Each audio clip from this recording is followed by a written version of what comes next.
পানির নিচে ঘাস লতাপাতা খাচ্ছে গরু। তবে এই গরু আমাদের চেনা গৃহপালিত গরু নয়, এটি সামুদ্রিক গরু। এর নাম মানাটি। একে মৎস্যকন্যা বা সামুদ্রিক দৈত্য বলা হয়। মানাটি এক ধরনের সামুদ্রিক স্তন্যপায়ী তৃণভোজী প্রাণী। এর বৈজ্ঞানিক নাম ট্রাইচিকাস।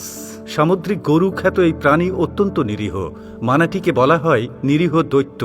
আবার তৃণভোজী বলে সামুদ্রিক গরু বা সি কাউ বলা হয়ে থাকে। সম্প্রতি প্যারিসের একটি চিড়িয়াখানায় আনা হয়েছে 2 বছর বয়সী একটি নারী মানাটি। এর নাম দেওয়া হয়েছে ওনাই। চিড়িয়াখানার কর্তৃপক্ষ জানান, প্রজনন কর্মসূচির অংশ হিসেবে মানাটিকে চিড়িয়াখানায় আনা হয়েছে। সেখানে 35.21 এবং 15 বছর বয়সেই 3টি পুরুষ মানাটির যে কোনো একটির সাথে মিলিত হবে। ইউরোপ জুড়ে বন্দী অবস্থায় এই বিপদগ্রস্ত প্রাণীটি। ধাপে ধাপে বাকি 2টি মানাটির সাথে মিলিত হবে নারী মানাটিটি। মূলত এই জলজ প্রাণীর প্রজনন চক্র ধীর গতির এবং তারা যে তাপমাত্রা সহ্য করতে পারে তার সীমিত পরিসরের কারণে বন্য অঞ্চলে তাদের বেঁচে থাকাও হুমকির সম্মুখীন, যা তাদের জলবায়ু পরিবর্তনের জন্য ঝুঁকিপূর্ণ করে তোলে। এমনটাই মনে করেন প্যারিস জুওলজিক্যাল পার্কের পরিচালক অ্যালেক্সিস লেক। এই প্রজাতিটি প্রাকৃতিক আবাসস্থলে তীব্র হুমকির মুখে রয়েছে।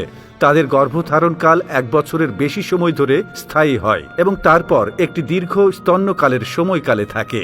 সামুদ্রিক গাভীর ক্ষেত্রে সবকিছুই দীর্ঘ সময় নেয়। অন্যদিকে পানির তাপমাত্রা ওঠানামা মানাটির কম সহনশীলতা প্রজাতির জন্য একটি বিশেষ হুমকি, যার ফলে ভালোভাবে বৃদ্ধি পায় না। 20 ডিগ্রির নিচে একটি সামুদ্রিক গাভী নিউমোনিয়ায় সংকুচিত করে। আবার 30 ডিগ্রির উপরে এটি ভালোভাবে বৃদ্ধি পায় না। এটি অন্যান্য সামুদ্রিক স্তন্যপায়ী প্রাণীদের তুলনায় অনেক কম অভিযোজিত করে তোলে। ক্যারিবিয়ান সাগর, মেক্সিকো উপসাগর, অ্যামাজন অববাহিকা এবং পশ্চিম আফ্রিকার অগভীর জলাবদ্ধ উপকূলীয় অঞ্চল এবং নদীতে মানাটি বসবাস করে। গভীর সমুদ্র এবং উপকূলে এরা সাঁতরায়।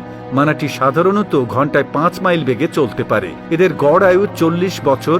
শরীরের আকার 8 থেকে 13 ফুট পর্যন্ত হয়ে থাকে। ওজন হয়ে থাকে 440 থেকে 1300 কেজি পর্যন্ত। গায়ের রং ধূসর বাদামি। তবে এক এক অঞ্চলের মানাটি ভিন্ন ভিন্ন হয়ে থাকে। বিজ্ঞানীদের মতে জেনেটিক লিওমিল আছে মানাটি ও হাতির। চামড়া, তেল ও হাড়ের লোভে শিকারীরা শিকার করে এদের প্রায় বিলুপ্তপ্রায় প্রাণীতে পরিণত করেছে। তাছাড়া দ্রুত গতিপথ পরিবর্তন করতে পারে না বলে প্রায় স্পিডবোর্ডের আঘাতে ক্ষতিগ্রস্ত হয় মানাটির শরীর। এসব কারণে দিন দিন সমুদ্র থেকে হারিয়ে যাচ্ছে মানাটি।